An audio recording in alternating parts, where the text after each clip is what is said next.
Hello வணக்கம் மக்களே, welcome to Chennai to London kitchen CLK. இன்றைக்கி நீங்கள் பார்க்க போகிறது செட்டிநாடு சிக்கன் கறி எப்படி பண்ணுறோன்ட்டு. முதல்ல செட்டிநாடு சிக்கன் கறின்னாலே நம்ம ஊரில் அந்த மாதிரி ஒரு ஃபேமஸ்ஸு, அந்த அத்தன்டிக் ஃப்ளேவர் வந்து வேறு எந்த ஊர்லேயும் சரி எங்கேயுமே கிடைக்காது. ஆனால் இன்றைக்கி நம்ம பண்ண போகிறது அசல் செட்டிநாடு சிக்கன். அது என்னென்ன முறையில் பண்ண போகிறோம், அது இல்லாமல் அதுக்கு என்னென்ன இன்க்ரீடியன்ட்ஸ் எல்லாமே உபயோகிக்க போகிறோம், எல்லாமே நம்ம செய்ய போகிறோம். வாங்க போகலாம் உள்ள. ஓகே, நம்ம இப்போ என்னென்ன இன்க்ரீடியன்ஸுன்னு நான் உங்களுக்கு ஃபஸ்ட்டு காமிக்கிறேன். நம்ம எடுத்துனுங்கிறது ஃபஸ்ட்டு ஸ்டார் நம்ம ஊர் என்ன சொல்லுவாங்க, நம்ம ஊரில் வந்து இது நட்சத்திர பூன்னுவாங்க அது. அதுக்கப்புறம் கொஞ்சம் ஏலக்காய், பட்டை எல்லாமே ஒரு பொடி. அதுக்கப்புறம் இது வந்து நம்மளுடைய ஹோம்மேட் மசாலா. இது வந்து என்னென்னா உங்களுக்கு செட்டிநாடு கறியினுடைய மெயினான இன்க்ரீடியன்ட் இதான் வந்து ஹோம்மேட் மசாலா. இதில் என்னென்ன இருக்குன்றதை நான் உங்களுக்கு அப்புறம் பண்ணி காமிக்கிறேன். முக்கியமான இன்க்ரீடியன்ட்னா பிளாக் பெப்பர், சோம்பு, கொஞ்சம் ஜீரகம், பச்சை மிளகா, அதுக்கப்புறம் வந்து கொஞ்சம் பப்பி சீட். தேங்காய் நம்ம இதில் போடுறதில்ல, ஏன்னா தேங்காய் வந்து நம்ம கடைசியாக வந்து அரைச்சி ஊற்றலாம். அப்போ தான் அதனுடைய டேஸ்ட்டும் நல்லாயிருக்கும், அது இல்லாமல் அதனுடைய கன்சிஸ்டன்சி நல்லா வரும். அதுக்கப்புறம் ஜிஞ்சர் கார்லிக் பேஸ்ட்டு. இப்போது நம்ம இதை எப்படி செய்கிறோன்னு ஆரம்பிப்போம். வாங்க மக்களே. இல்லை ஏற்கனவே நான் வந்து உங்களுக்கு இந்த பெரிய பாட்டில் கொஞ்சம் எண்ணெயை ஊற்றி வச்சுருக்கேன். இப்போ இது ஒரு சாமானாக உள்ளே போட்டு அதுக்கப்புறம் ஒரு நல்லா கிண்டு அதுக்கப்புறம் உங்களுக்கு காமி.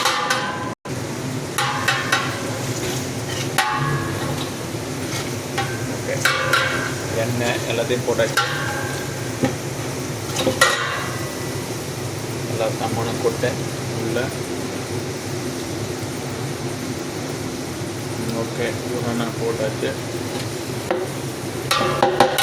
இப்போது நம்ம இதில் என்ன பண்ண போகிறோன்னா, லைட்டாக நம்மக்கிட்ட கொஞ்சம் ஒரு டொமேட்டோ பியூரை பேஸ்ட் இருக்குது. இதில் ஃபஸ்ட்டே போட்டு அந்த கலரும் நல்லாயிருக்கும், அந்த டேஸ்ட்டும் நல்லாயிருக்கும். சரிங்க, அதையும் உள்ளே போட்டுக்கலாம். உள்ளே போட்டாச்சு. சொல்ல மாட்டேன். ஓ, கலரு காட்டு உங்களுக்கு அதை உள்ளே போட்டாச்சு.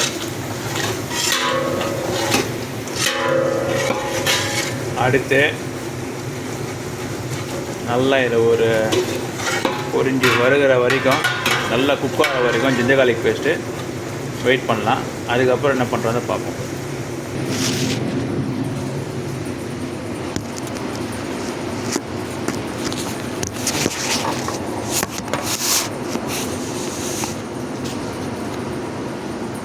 நீங்கள் பார்த்தீங்கன்னா இப்போ இந்த அடுப்பு எப்படி இருக்குது ஈஸியாக தெரியும் என்னென்ன கலரி போடுறோன்னு.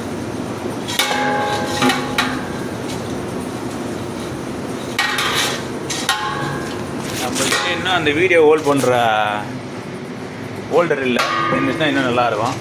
தனியாக ஹோல்டரில் வீடியோ எடுக்கிறது நமக்கு ஆள் இல்லை. ஆள் இருந்தாலும் நல்லா இருக்குமே, எவனுமே இல்லாமல் நம்ம மட்டும் தனியாக சமைக்கிறோம். இது எல்லாம் ஸ்டார்டிங் இந்த யூடியூப் சேனலுக்கு வரோம். என்ன பண்ணால் வச்சு பார்ப்போம், நல்லா வந்துச்சுன்னா இருக்குன்னு ஒரு ஆளை வச்சு.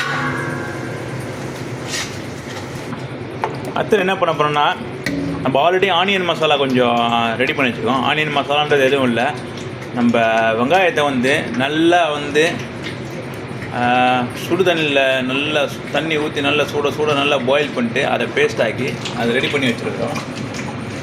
இதில் நம்ம வந்து ஒரு 6 கரண்டி போடுறோம் உள்ள.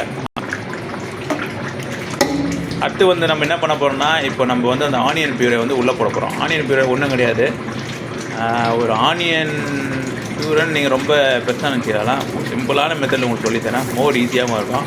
ஆனியன் வந்து நல்லா ஒரு 10 ஆனியன் நல்லா பீல் பண்ணி அதை நல்லா ஸ்லைஸ் பண்ணி, இல்லை நீங்கள் நார்மலாக, ஏன்னா அது பாயில் தான் பண்ண போகிறோம், நார்மல் ஸ்டஃப்பை கூட சோப் பண்ணி தண்ணியில் போட்டு நல்லா பாயில் பண்ணிருக்கேன். பாயில் பண்ணிட்டு அதை நல்ல ஒரு பியூரியாக பண்ணி அதை வந்து ஒரு 6 கரண்டி உள்ளே போட போகிறோம் நம்ம.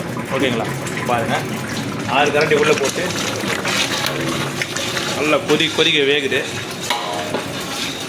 கேமரா பக்கத்தில் எடுத்துன்னு போகணும்னு நினைக்கிறேன், ஏன்னா எடுத்துன்னு போனால் அதுக்குள்ளே எல்லாம் உள்ளே ஊன்று போகுது. அடுத்து அதுக்கெல்லாம் கொஞ்ச நேரம் நல்லா வேகட்டும். வெந்ததுக்கப்புறம் நம்ம பார்ப்போம் என்ன ஆகுதுன்ட்டு. சரிங்களா?